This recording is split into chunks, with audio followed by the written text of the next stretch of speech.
அஸ்ஸலாமு அலைக்கும். Welcome to my channel crown paradise. இன்றைக்கி நம்ம சேனலில் ஒரு ரோட் கடை ஸ்டைலில் இருக்கிற சட்னி தான் பார்க்க போகிறோம். கார சட்னி, இல்லை கார தண்ணி சட்னின்னு கூட சொல்லலாம்.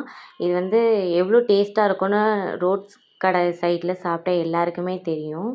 ஆனால் வந்து வீட்டில் ட்ரை பண்ணும்போது அந்த டேஸ்ட்டு வராது. பட் இந்த வீடியோவில் அதுக்கான ரெசிபி இருக்குது. வாங்க வீடியோக்குள்ளே போகலாம்.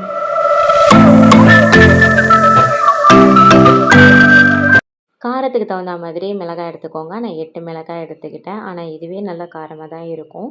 உங்களுக்கு காரத்துக்கு தகுந்த மாதிரி எடுத்துங்க. இந்த சட்னி வந்து ஒரு 10 பேர் அளவுக்கு சாப்பிடக்கூடிய அளவுக்கு தான் நான் செய்கிறேன்.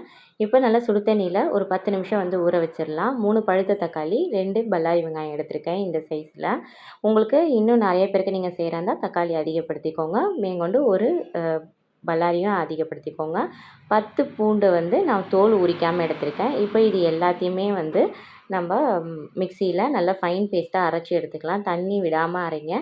அரையிலனா மட்டும் லைட்டாக தண்ணி விட்டுக்கோங்க. இப்போ நல்லெண்ணெயில் எல்லாத்தையும் தாளிச்சிடலாம். கடுகு, உளுத்தம்பருப்பு சேர்த்துக்கலாம். நல்லா உளுத்தம்பருப்பும் கடுகும் நல்லா பொரிஞ்சு வந்ததுக்கப்புறம் காஞ்ச மிளகாய், அது கூடவே வந்து 2-3 சிட்டிகை அளவுக்கு ஜீரகம் சேர்த்துக்கோங்க. அதுக்கப்புறம் கருவேப்பிலை சேர்த்து நல்லா படபடன்னு எண்ணெய் வந்து நல்லா தெறிக்கணும்.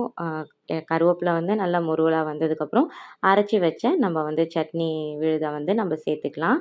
இப்போது இதை நல்லா வந்து எண்ணெயிலே வந்து கொஞ்சம் நல்லா வதக்கிக்கிட்டு அது கூட தேவையான அளவுக்கு உப்பு சேர்த்துக்கலாம்.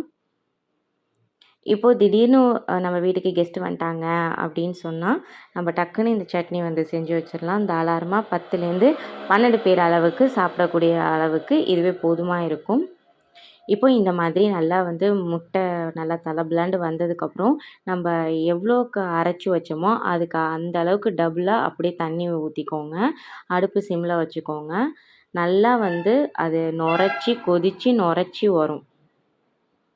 அந்த ஸ்டேஜில் வந்து நம்ம இட்லி மாவை வந்து ஒரு குழி கரண்டி அளவுக்கு உண்டான மாவை வந்து இப்படி வந்து நம்ம சேர்த்துக்கலாம். இதை வந்து கைவிடாமல் வந்து கிண்டணும். அப்போ தான் வந்து கட்டியும் முட்டியும் இல்லாமல் வரும் மாவு.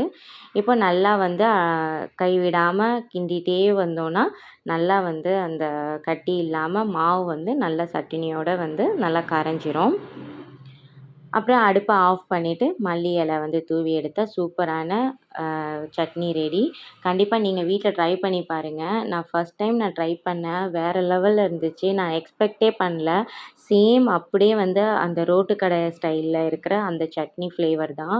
வேறு லெவல் இருந்துச்சு. எல்லாருக்குமே ரொம்ப பிடிச்சிருந்துச்சி. நாங்கள் காரம் அதிகமாக சாப்பிடாம இருக்கிறதுனால கொஞ்சமாக நான் காரம் சேர்த்துலாம் செஞ்சேன். நீங்கள் காரப்பிரியர்னால் நீங்கள் தாராளமாக 10லேருந்து 12 காஞ்ச மிளகாய் வச்சு செய்யுங்க. கண்டிப்பாக நம்ம சேனலை சப்ஸ்கிரைப் பண்ணுங்கள். மறக்காமல் லைக் பண்ணுங்கள். தேங்க்ஸ் ஃபார் வாட்சிங்.